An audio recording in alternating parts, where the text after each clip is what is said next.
Okay, guys, let's go over the ADR checkpoints and how to use them properly on your chart. Now, what does ADR stand for? It stands for average daily range. So everything that you trade, whether it's stocks, crypto, futures, or Forex, that particular instrument moves a certain amount or a certain distance every single day. So the average daily range for the Russell is right here. So once price, okay, let's say we get something that looks like this, right? Once price hits this area right here, it has run 100% of its average daily range. What is this number next to it? 42%. That means that it has a 42% chance of getting to this ADR level. This right here is 125% of the average daily range, and it has a 23% chance of going to the next ADR checkpoint. So you get it, and so on and so on. If you see this thing rip through all of this quite abruptly, then you know, hey, something's going on. This is some kind of crazy news event, in which case you want to exit the trade, right? You don't want to be involved in something that is going to do that, because you know what happens. Rapid parabolic movements like this usually mean you're going to get something like this. It's going to spike up and then it's going to come all the way back down, and sometimes, like we see on gold, even lower, okay? And then we will start the cycle over again. So the ADR checkpoints are going to let us know, are we able to take this trade and have asymmetrical leverage, all right? So again, what is asymmetrical leverage? Let's say this is your entry, and this right here is your stop loss, okay? This is just example. The distance from your entry to your stop loss should be at least 1, 2, 3 times the length, okay? That means you've got asymmetrical leverage. If, in fact, it's not, let's say you've got entry, stop loss, right? And your ADR checkpoint was like right here, okay? The distance from here to here is even less than the distance from your entry to your stop loss, right? It's beyond there. So you don't want to get into a trade if you see like a TrendCloud signal here or here.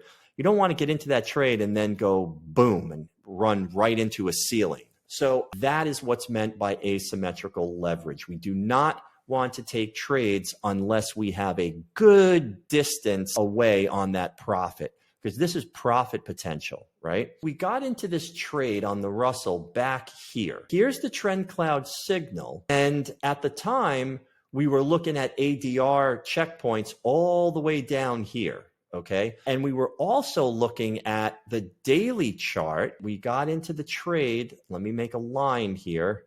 Right here yesterday, stop loss was there. So we were right here. Look at where that 50 simple is on the daily chart.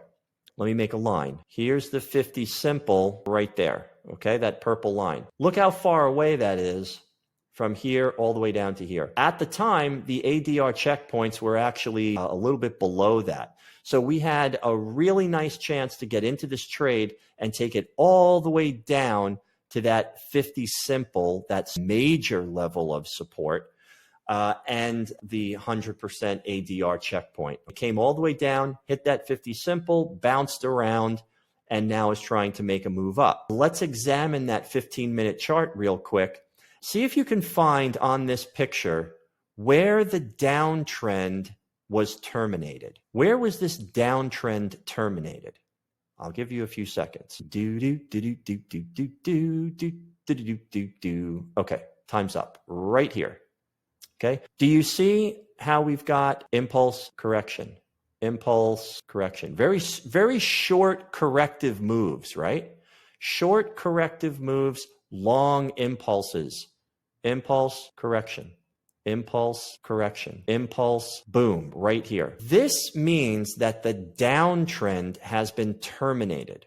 This downtrend has been terminated right here. What does it mean to have a trend reversal now? Because there's a difference. So we have termination of the trend right here, termination of that 15-minute trend terminated right here. In order to have trend reversal, we need to see something like this, right? Here's that move up, terminates the trend. We get a pullback, okay, with all these little sort of pullback, impulse, pullback, and then a move up. Doesn't make it, pulls back again, tries to make another move up, never breaks through here, right? Never breaks through here. So a trend reversal structurally is only going to happen when we break through this level. Okay, so right now we've got a sideways movement. Bottom of the swing, top of the swing. All of this in here is price trying to reverse the trend. Okay, so right here, let's use this one. Right here, trend termination. And right here is where you will have trend reversal structurally. Okay, take a look at what TrendCloud did and where TrendCloud is telling us we have trend termination and trend reversal. Trend termination on TrendCloud is the same right here. Downtrend has been terminated, but the trend reversal itself took place right here at this crossover. TrendCloud is green, candles are green, you've got the crossover. This is a momentum-based trend reversal. This would be a structural trend reversal. Okay, momentum trend reversal, structural trend reversal. So getting in on a signal here on TrendCloud, right? If this pulls back, we might start seeing some TrendCloud signals start to form here. When would we be able to take those signals to the upside? Go over to your CCI indicator, and you're going to wait for CCI to break above positive 100. Okay, if you see TrendCloud signals starting to form and CCI has broken above positive 100, you are good to go and take those signals. And you can see that we're also in an extended trend on the 1 hour chart. So that's another piece of evidence telling us that this does want to go somewhere above the 50 simple. Another piece of information would be on our 4 hour chart, right? 4 hour chart is cycling up and momentum is up. Those are great pieces of information that build your case for entry. We don't quite have momentum yet on the daily chart, but look what we did get. We got the 50 simple. We are still in an uptrend on the daily, and we've just hit that 50 simple and bounced off of it.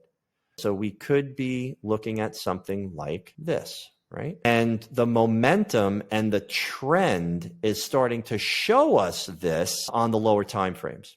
Just don't have it yet on the daily, but we do have it on the 4 hour. So it's very important to use the time frame that fits best on your lower time frame. So the 4 hour chart is working the best for our narrative. And that's what you have to go with because you can only trade what you see. Thanks, guys. I'll see you in the next video.